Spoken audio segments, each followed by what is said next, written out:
மனிதநேய ஜனநாயக கட்சி 2019 நாடாளுமன்ற தேர்தலிலும் 2021 சட்டமன்ற தேர்தலிலும் 2024 நாடாளுமன்ற தேர்தலிலும் தொடர்ச்சியாக திமுக தலைமையிலான இந்த கூட்டணிக்கு ஆதரவளித்து வந்ததை தமிழ்நாட்டு மக்களும் அரசியலாளர்களும் அறிவார்கள்.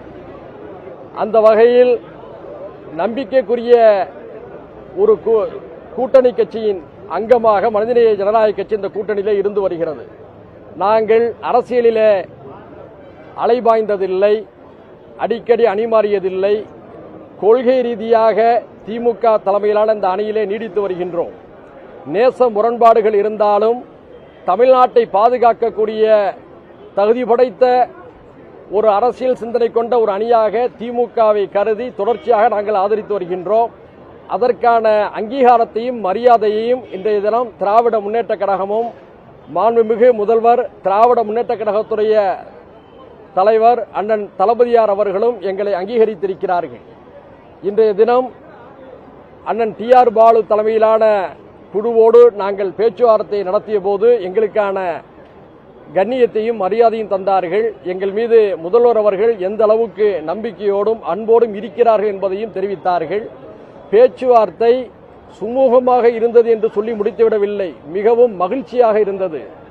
எங்களுக்கான விருப்பங்களையும் கோரிக்கைகளையும் தெரிவித்த போது அவர்கள் அதை உணர்வுபூர்வமாகவும் அன்பாகவும் ஏற்றுக்கொண்டார்கள். விரைவில் நல்ல செய்தியை தருகிறோம் என்று சொன்னார்கள். நாங்கள் அந்த மகிழ்ச்சியோடு விடைபெற்றிருக்கின்றோம். விரைவில் மீண்டும் சந்திப்போம் என்று சொல்லியிருக்கிறார்கள். நல்ல செய்தியோடு மீண்டும் சந்திப்போம், உங்களையும் சந்திப்போம். நன்றி சார். நாங்கள் என்ன கேட்டிருக்கிறோம், என்ன பேசியிருக்கிறோம் என்பதெல்லாம் உள்ளரங்கில் பேசப்பட்ட விஷயம். அதை வெளியில் சொல்வது ஆரோக்கியமாக இருக்காது. பொதுவாக கடந்த தேர்தல்களிலும் அப்படிதான் உள்ளே பேசியதையும் நாங்கள் வெளியே சொல்லவில்லை. உள்ளே எங்களுக்கான உயரிய மரியாதையை நாங்கள் கேட்டிருக்கின்றோம். அந்த மரியாதையை செய்வதாக சொல்லியிருக்கிறார்கள். ஏற்கனவே நான் சுட்டிக்காட்டியது போல சுமூகமாக என்று சொல்ல முடியாது, மகிழ்ச்சிகரமாக இருந்தது என்று நாங்கள் சொல்ல முடியும். நன்றி, சந்திப்போம். அதாவது கடந்த உத்தேச பட்டியல் கொடுத்திருக்கிறோம், இல்லையா? எங்களுக்கான விருப்ப பட்டியலை நாங்கள் கொடுத்திருக்கிறோம். எத்தனை நீங்க திரும்ப திரும்ப கேட்கறீங்க பாத்தீங்கன்னா சொல்ல மாட்டோம். விருப்ப பட்டியலை கொடுத்திருக்கிறோம். அது மட்டும் இல்ல, 2019 நாடாளுமன்ற தேர்தல், 2021 சட்டமன்ற தேர்தல், 2024 பாராளுமன்ற தேர்தல் என்று 3 தேர்தல்களிலும் எந்த பிரதிபலனும் பார்க்காமல் இந்த கூட்டணியை ஆதரித்ததற்காக எங்கள் மீது திமுக தலைமையும் முதல்வரும் எந்த அளவுக்கு அன்போடு இருக்கிறார்கள் என்பதை நாங்கள் இந்த பேச்சுவார்த்தையின் மூலமாக புரிந்து கொண்டோம். பேச்சுவார்த்தையுடைய அனைவருமே எங்களை மிகுந்த உற்சாகத்தோடு பேசினார்கள். அவர்கள் அனைவருக்கும் எங்களுடைய விருப்ப பட்டியலையும் சில செய்திகளையும் கொடுத்திருக்கின்றோம். கூடுதலாக நான் வெளியிட்ட சட்டசபையில் சமூக நீதி குரல் என்ற நூலையும் அனைவருக்கும் அன்பளிப்பு செய்திருக்கின்றேன். நன்றி, சந்திப்போம். விரைவில் அளிப்பதாக சொல்லியிருக்கிறார்கள். விரைவில் நல்ல செய்தி வரும். நன்றி. இந்த புத்தகத்தையும் இந்த தினம் பேச்சுவார்த்தைகள் அனைவருக்கும் நாங்கள் கையளித்திருக்கின்றோம். நன்றி. நன்றி. என்னது? இல்ல முடிஞ்சு, அவ்வளவு டைம் இல்ல. என்னது அதாவது மிக முக்கியமான செய்தி, திமுகவை நோக்கி பல புதிய கட்சிகள் வருகின்றன. அவர்கள் அனைவரையும் நாங்களும் மகிழ்ச்சியோடு வரவேற்கிறோம். ஏனென்று சொன்னால், தமிழ்நாட்டில் எல்லா ஜனநாயக சக்திகளும் பிரதமர் மோடிக்கு எதிராகவும் மோடி தலைமையிலான அதிமுக கூட்டணிக்கு எதிராகவும் இருக்கிறார்கள் என்பதை பறைசாற்றுவதற்கு இந்த அணியுடைய எண்ணிக்கை பெருகுவது மகிழ்ச்சி அளிக்கிறது. அதை நாங்கள் மனப்பூர்வமாக வரவேற்கின்றோம். திமுக தலைமை இந்த விஷயத்தில் மிகவும் பெருந்தன்மையாக நடக்கிறது. குறிப்பாக மாண்புமிகு நம்முடைய முதலமைச்சர் அவர்கள் இந்த விஷயத்தில் கடந்த கால கருத்து வேறுபாடுகளை எல்லாம் மனதிலே கொள்ளாமல் மிகுந்த சகிப்புத்தன்மையோடும் பொறுமையோடும் விருப்பத்தோடும் அரசியல் அரவணைப்போடும் தமிழ்நாட்டுடைய எதிர்காலம் மிக முக்கியம் என்ற அடிப்படையில் சிந்தித்து செயல்படுகிறார் என்பதை உணர முடிகிறது. மாண்புமிகு தமிழக முதல்வருக்கு எங்களுடைய புரட்சிகர வாழ்த்துக்களை தெரிவித்துக் கொள்கிறோம். நிச்சயமாக இந்த கூட்டணி, திமுக தலைமையிலான இந்த கூட்டணி இதற்கு முன்பாக 200 இடங்களிலே வெல்லும் என்று எல்லோரும் பேசிக் கொண்டிருந்தோம். இன்றைய சூழ்நிலையில எதிர்க்கட்சிகள் மீதி 34 இடங்களிலும் வெல்லுமா என்ற கேள்விதான் எழுந்திருக்கிறது. அடுத்து இன்று எங்களுடைய மனிதநேய ஜனநாயக கட்சிக்கு 11ஆம் ஆண்டு. 11ஆம் ஆண்டில் எங்களை பேச்சுவார்த்தைக்கு அழைத்து அந்த பேச்சுவார்த்தையில நாங்கள் மகிழ்ச்சி அடையக்கூடிய வகையில் எங்களுக்கு பல செய்திகளை சொன்னமைக்காக திராவிட முன்னேற்ற கழகத்துக்கு எங்களுடைய நன்றிகளை இந்த நேரத்தில் தெரிவித்துக் கொள்கிறோம்.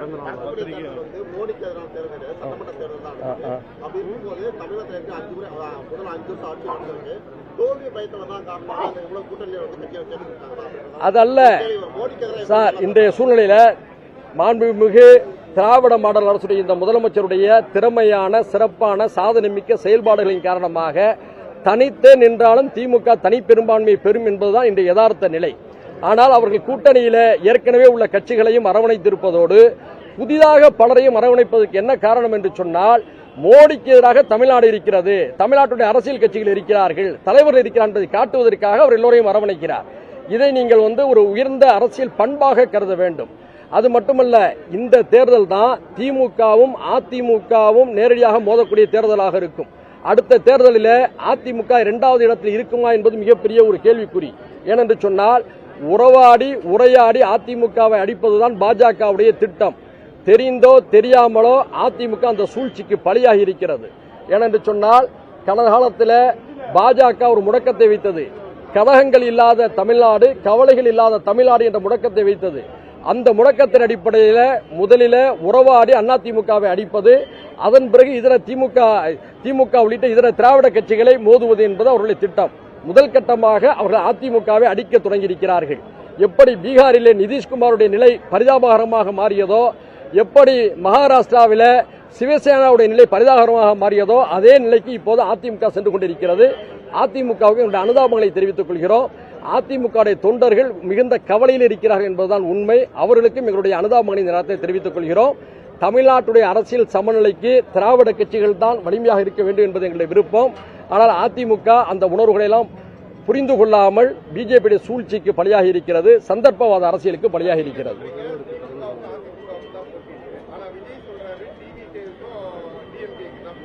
சார், விஜய் சொன்ன கருத்து நேற்று மாலை 5 மணியோட முடிஞ்சு போயிடுச்சு. என்ன காரணங்கிறது உங்க எல்லாருக்குமே தெரியும்.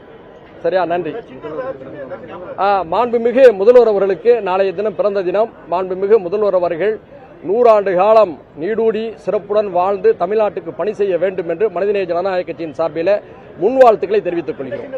நன்றி. அது குறித்து இன்று மாலை எங்கள் கட்சியுடைய ஒருங்கிணைந்த செயல் திட்ட குழு கூட்டம் நடைபெறவிருக்கிறது. அதில் நாங்கள் விவாதிக்க இருக்கின்றோம். நன்றி. நன்றி.